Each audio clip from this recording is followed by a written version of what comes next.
Another inmate is dead after a violent week throughout Mississippi prisons. More on the latest from Parchment. And Mississippi State fires head football coach Joe Moorhead. Our Courtney Robb has the latest development coming out of Bulldog Country. WCBI News at 5 starts now. Good evening. Thank you so much for joining us tonight at 5. A fifth inmate dies in a Mississippi prison as clashes between prisoners continue. Sunflower County Coroner Heather Burton tells the Associated Press 36-year-old Denoris Howell was stabbed to death early this morning at the Mississippi State Penitentiary at Parchment. Howell is the fifth inmate to be killed by another inmate since Sunday, and the third at Parchment. Another inmate was stabbed in the incident this morning and taken to a Memphis hospital. Now, many viewers have reached out to us here at WCBI concerned about loved ones inside that facility. In the coming days, you'll be hearing from some of those family members. Now, as of this hour, despite several requests to the MDOC, we have not heard back from them. A state-mandated lockdown for MDOC inmates at prisons across Mississippi is having an impact on some work details in Lee County. Although there have been no disturbances at the Lee County Jail, nonviolent MDOC inmates housed at the County Work Center on Front Street, they are under the lockdown. That means the MDOC prisoners cannot take part in any work details such as trash pickup, county vehicle maintenance, and other projects until that lockdown is lifted. Lee County Sheriff Jim Johnson says inmates must be treated humanely and strict measures must be in place for a jail to be safe. Well, that's why we do the search when a person comes in. Although you get sued for it, you say you're violating somebody's rights, you don't have a right to search them. It's all done for safety. That's what it's done for. We do the random shakedowns in the jail, and we find shanks, we find knives, we find things. We don't allow anything from the outside to be brought to our jail.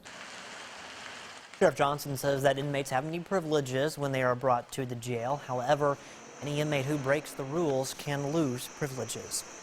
Clay County deputies are searching for a missing man. Take a look at your screen here. 59-year-old David Box. He hasn't been seen since early yesterday morning. Deputies say that his vehicle was last seen in a flooded area at Macklemore Bottom. That's in northern Clay County. The Department of Wildlife and Fisheries is assisting West Point Fire and Rescue, the Sheriff's Office, and Emergency Management, as well as other volunteers that are looking for him. If you have any information, you're asked to call the Sheriff's Office or 911. Well, as the search continues for Mr. Box, more rescue teams are joining in to help hopefully bring him home. Just this morning, the Department of Wildlife and Fisheries, they set out on the Hulka Creek, while the Sheriff's Department, they searched on foot around the area. Clay County Sheriff Eddie Scott says that the department will also fly a drone around the area and interview people who had contact with Box with a possible lead. Scott says that it can determine Box's direction. Well, he was reported missing to us yesterday morning sometime after 10 o'clock. During the investigations, we've discovered that he was last seen in the early morning hours of New Year's Day. So we was trying to establish the timeline of Mr. Box of New Year's Eve and into the early morning hours of New Year's Day. Now, anyone, if you have any information about the whereabouts of Mr. Box, please contact the Clay County Sheriff's Department. Well, it has undoubtedly been a very wet and rainy past 36 hours, and we've finally gotten some official numbers in. Now that the rain has started to come to a close, we really have an idea of how much rain fell. So here in Columbus, officially about 3.5 inches, radar estimating a little under or over that in some spots. Higher amounts down in Winston County, nearly 4 inches near Louisville, also a little higher over near Vernon. 3.5 up there, but really everybody got in on some pretty good rainfall. Up near Tupelo and Lee County, they picked up just over 2 inches. But as I mentioned, even some of the smaller amounts over in Bruce and Calhoun County, picking up nearly 2 inches of rainfall. And of course, as we've been telling you, that led to some flooding issues. These are a few reports that we got sent in. This is on Spurlock Road, a home nearly having some water come up to the front steps there, of course, right near the Tom Bigby Waterway. And this is over on Gatlin Road in northern Lowndes County, another home getting pretty close to some water rising up there. And down in the Noxubee Wildlife Refuge, water covering the road there. So we remind you, if you come to water on the roadway, turn around, don't drown. I'll have that full forecast coming up in just a little bit. Scott. All right, thanks so much, Trevor. As he just mentioned, those heavy rains yesterday and today left several areas throughout the Golden Triangle facing flooding issues. A nearby creek on J-Mac Road topped its banks, flooding several yards. Since last night, just over 3.5 inches of rain has fallen in the Columbus area. One resident says that she was in shock over the amount of water that was in her yard.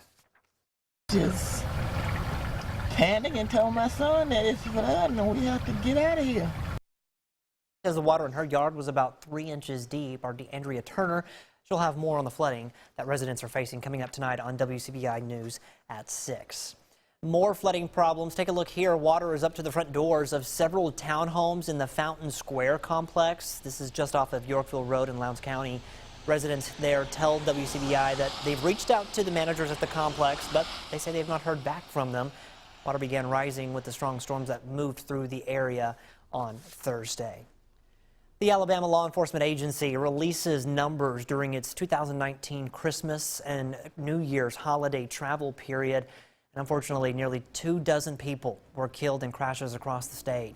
Troopers investigated 22 traffic deaths during the 13-day period. Among those killed was a 4-year-old who died in an Etowah County crash.